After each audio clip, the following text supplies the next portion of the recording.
Assalamualaikum warahmatullahi wabarakatuh. Saya Ahmad Zidni Hudaya, mahasiswa PPKN Untirta dengan NIM 2286230060. Saya berasal dari kelas B.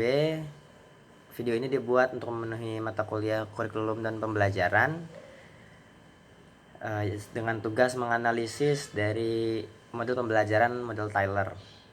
Pertama yang saya analisis mengenai perancangan dan penerapannya, di mana langkah pertama dalam model Tyler ini adalah menentukan tujuan pembelajaran, sehingga tujuan harus dirumuskan dengan jelas, operasional, dan terukur agar dapat menjadi dasar bagi pemilihan kegiatan, baik belajar dan evaluasinya. Sumber dari perumusan tujuan dalam model Tyler ini dapat berasal dari kebutuhan peserta, tuntutan masyarakat, disiplin ilmu, serta nilai-nilai pendidikan yang dianut lembaga. Misalnya, dalam pembelajaran pendidikan Pancasila, tujuan pembelajaran ini dapat difokuskan pada kemampuan siswa untuk menjelaskan makna Bhinneka Tunggal Ika. Misalnya juga dijabarkan lebih spesifik lagi menggunakan taksonomi Bloom, sehingga ada ukuran-ukuran dari aspek kognitif, afektif maupun psikomotornya, sehingga tujuan pembelajarannya dapat berjalan. Lanjut kepada langkah kedua dalam model Tyler, yaitu menentukan pengalaman belajar yang relevan untuk membantu peserta didik dalam mencapai tujuannya, sehingga pengalaman belajar dalam banyak aktivitas memberikan kesempatan kepada siswa untuk berinteraksi dengan materinya, dengan guru, serta teman-teman di kelasnya. Pengalaman ini sebaiknya diberikan secara menarik dan bermakna, sehingga sesuai dengan tingkat perkembangan peserta didik. Contohnya, kegiatan diskusi kelompok, simulasi, proyek-proyek kolaborasi, serta studi kasus yang menumbuhkan pemahaman tentang nilai toleransi dan keberagaman, misal di PPKN-nya. Selanjutnya, langkah ketiga dalam model Tyler yaitu mengorganisasi pengalaman belajar. Tyler menekankan pentingnya prinsip kesinambungan, urutan, dan integrasi, sehingga pengalaman belajar perlu disusun secara bertahap dari sederhana menuju kompleks, serta saling berhubungan antar topik dan mata pelajaran.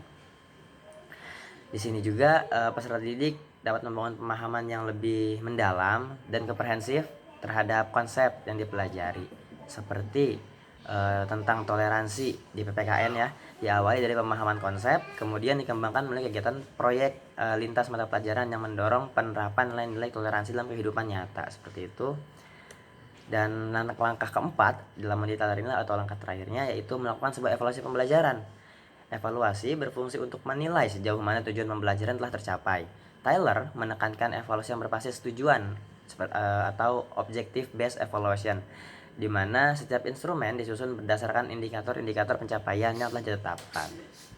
Bentuk evaluasi dapat berupa tes tertulis, observasi, perilaku, penilaian proyek, portofolio, dan refleksi diri, seperti itu.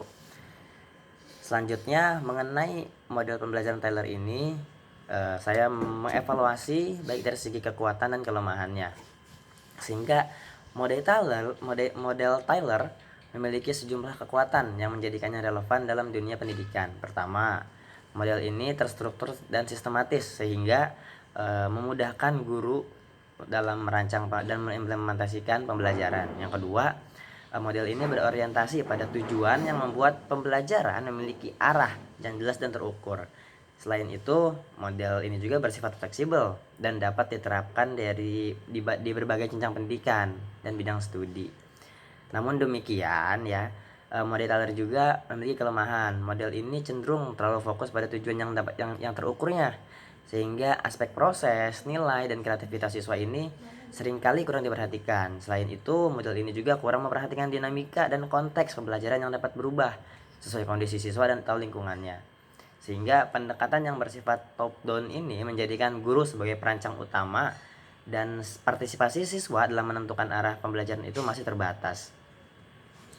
Selanjutnya berkaitan dengan rekomendasi atau saran-saran perbaikan dari model Tyler ini, yaitu pertama, perlu diintegrasikan pendidikan yang dimana peserta didik ini terlibat aktif dalam menentukan tujuannya, juga dalam menentukan pengalaman belajar agar lebih bermakna. Yang kedua, perlu diterapkan evaluasi yang autentik sehingga menilai kompetensi siswa secara menyeluruh melalui proyeknya, refleksi dirinya, portofolionya, sehingga bukan hanya dari tes tertulis.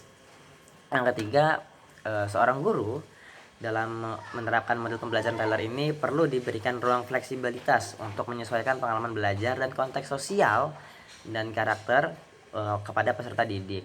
Dan yang selanjutnya mungkin berkenaan dengan evaluasi, di mana perlu dilakukan secara berkelanjutan sebagai alat perbaikan proses, bukan hanya pengukuran hasil dari evaluasi ini. Dan juga perlu ditekankan pada pengembangan kompetensi dan karakter siswa agar pembelajaran tidak sekedar berorientasi pada hasil kognitifnya saja, tetapi juga membentuk kepribadian yang utuh. Itu analisis yang saya buat mengenai model pembelajaran Tyler ini. Terima kasih. Wassalamualaikum warahmatullahi wabarakatuh.